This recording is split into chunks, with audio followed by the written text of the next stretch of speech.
Subscribe कीजिए दोस्तों हमारे चैनल को। नोटिफिकेशन पाने के लिए बेल आइकन को प्रेस कीजिए। हाँ तो बच्चों, कक्षा 6 के लिए हम गणित विषय पढ़ेंगे। आज अपन ने प्रश्नावली 2 कंप्लीट कर ली थी। आज अपन पढ़ेंगे प्रश्नावली 3, जिसका नाम है संख्याओं के साथ खेलना। अब इसमें सर्वप्रथम अपन सीखेंगे गुणनखंड। गुणनखंड क्या होता है? गुणनखंड होता है कोई भी संख्या दे दी गई है आपको, तो मतलब एक दी गई संख्या का प्रत्येक गुणनखंड उस संख्या का पूर्ण विभाजक होता है। अब ये तो हो गया अपने एक परिभाषा रूप में, लेकिन सिंपल शब्दों में मैं कहूँ तो गुणनखंड होता है कोई भी संख्या जो आपको दे दे, उस संख्या में उस संख्या से छोटी संख्याओं का भाग पूरी बार चल जाए, वही उसके गुणनखंड होंगे। जैसे 28 है, 28 के गुणनखंड करना है। अब 1 से चालू करना है अपन को। 1 से देखो 28 में किस किस का भाग जाता है? 1 का भाग तो सब में जाता ही है, 1 तो सबका गुणनखंड होता ही है, तो 1 तो आपको सभी संख्याओं में लिखना है। 1 तो सबका गुणनखंड होगा, ये 1 लिख दिया।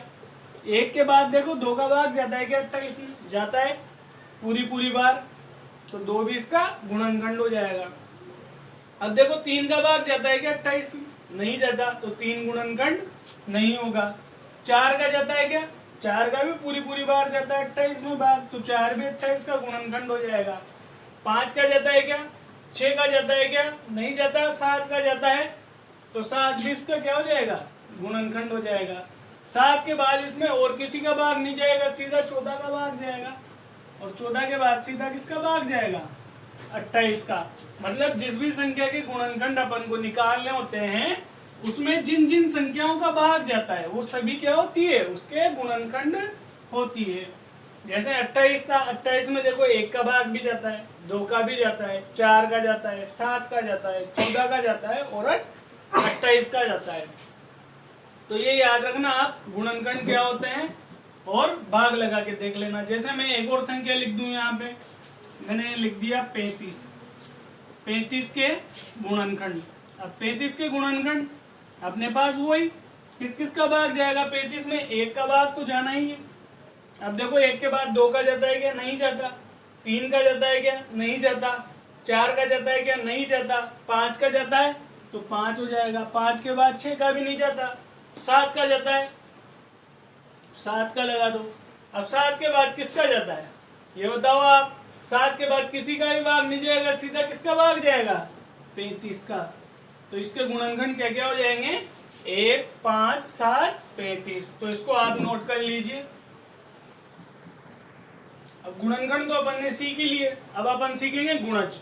गुणज का मतलब होता है जिस भी संख्या के आपसे गुणज पूछे, उसके अपन को उसका या तो पहाड़ा लिख दो, या फिर उसको 1, 2, 3, 4, 5, 6 क्रमशः गुणा करके लिख दो। जैसे 2 के गुणज पूछे, तो 2 के गुणज क्या होंगे? 2 का पहाड़ा लिख दो क्रमशः।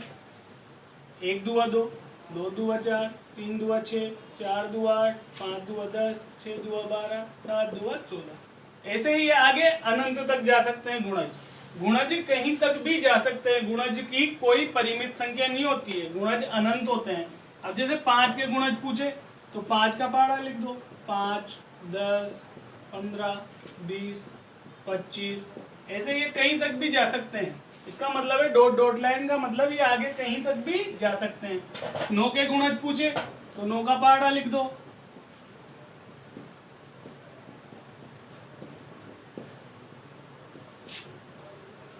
ये आगे कहीं तक भी जा सकता है, तो इसको आप नोट कर लीजिए। गुणनखंड और गुणज बिल्कुल सीधी चीज है।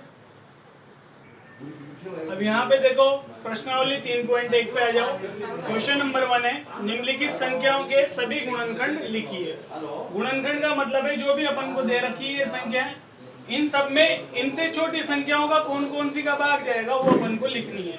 अब 24 में देखो किसका भाग जाता है? देखो सबसे पहले 1 तो सब में लिख दो, क्योंकि 1 का भाग तो सभी में जाना है। 1 सभी संख्याओं का क्या होता है? गुणनखंड होता है। अब 1 के बाद 24 में किसका भाग जाएगा? 2 का भी जाता है, 3 का जाता है, 4 का जाता है, 5 का जाता है क्या 24 में भाग? नहीं जाता। 6 का जाता है, 6 चौकू 24। 6 के बाद 8 का जाता है, 8 तिया 24। फिर 12 का जाता है, और 12 के बाद सीधा 24 का जाता है। एक चीज याद रखना, गुणनखंड में हमेशा 1 प्रत्येक संख्या का गुणनखंड होता है और जो संख्या दी गई है वह संख्या स्वयं स्वयं का गुणनखंड होती है। जैसे 24 है, 24 का गुणनखंड 24 भी होगा। अब देखो 15 में किस किस का भाग जाता है? 1 का तो जाता ही है, 2 का जाता है क्या? नहीं जाता। 3 का जाता है, 3 के बाद 5 का जाता है और 5 के बाद सीधा किसका जाता है? 15 का जाता है। 21 पे आ जाओ, 21 में किस किस का जाता है? देखो 1 का जाता है, 2 का जाता है क्या? नहीं जाता। 3 का जाता है, 7 3 21 तो 3 आ जाएगा। 3 के बाद 4 का जाता है क्या? 5 का जाता है, नहीं जाता। 6 का जाता है, नहीं जाता। 7 का जाता है तो 7 हो जाएगा। 7 के बाद सीधा 21 का। अब 23 में देखो, 23 में सिर्फ 1 का भाग जाएगा, 1 के बाद कोई सी भी संख्या का भाग नहीं जाएगा, सीधा किसका जाएगा? 23 का, क्योंकि ये एक अभाज्य संख्या है। h वाला है। अब i वाला देखिए 36 दिया, 36 में किस किस का जाएगा? 1 का जा ही रहा है, 2 का जा रहा है, 3 का जा रहा है, 4 का जा रहा है, 5 का जा रहा है क्या? नहीं जा रहा।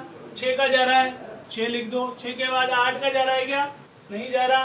9 का जा रहा है, जा रहा है तो 9 लिख दो। 9 के बाद 12 का जा रहा है, 12 के बाद और किसका जा रहा है? 18 का जा रहा है और 18 के बाद सीधा किसका जा रहा है? 36 का। तो ये मैंने 5 क्वेश्चन बता दिए क्वेश्चन नंबर 1 के ABCHI, और बाकी बचे क्वेश्चन जो आपको करने में लिख देता हूँ यहाँ पे। ये D बचा है 127, इसके आपको लिखने हैं। 12 के आपको लिखने हैं। F वाला है 20, इसके भी आपको लिखने हैं। इसके अलावा एक है G 18, इसके भी आपको लिखने हैं। तो आप इसको नोट कर लीजिए। क्वेश्चन नंबर 2 है, निम्न संख्याओं के प्रथम 5 गुणज लिखिए। ए वाला है 5, 5 के प्रथम 5 गुणज लिखने। प्रथम 5 का मतलब 5 का पहाड़ा 5 तक लिख दो, ये प्रथम 5 हो जाएंगे। तो 1 पंजे 5, 2 पंजे 10, 3 पंजे 15, 4 पंजे 20, 5 25, ये प्रथम 5 गुणज हो गए।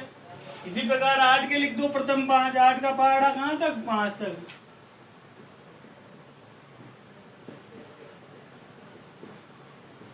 लिख दिया।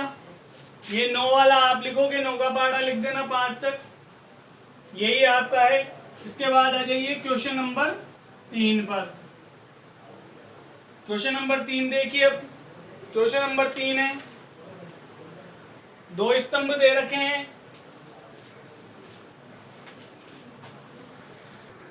क्वेश्चन नंबर 3 देखिए, स्तंभ 1 की संख्याओं का स्तंभ 2 के साथ मिलान कीजिए। स्तंभ 1 में इधर ये कुछ संख्याएं दे दिए और स्तंभ 2 में इधर ये कुछ लिख दिया है। अब इनमें अपन को ये देखना है कौन किसका गुणज है या कौन किसका गुणनखंड है, ये मिलान करना है। पहला देखिए 35। अब इसमें ढूंढिए इन सारों में 35 किसका क्या लग रहा है आपको? 7 का गुणज होता है 35, 7 के पहाड़े में 35 आता है, तो मतलब इसको किससे मिला देंगे? इस बी वाले से। ये मिला दिया मैंने। अब 15 देखिए, 15 किस में आएगा?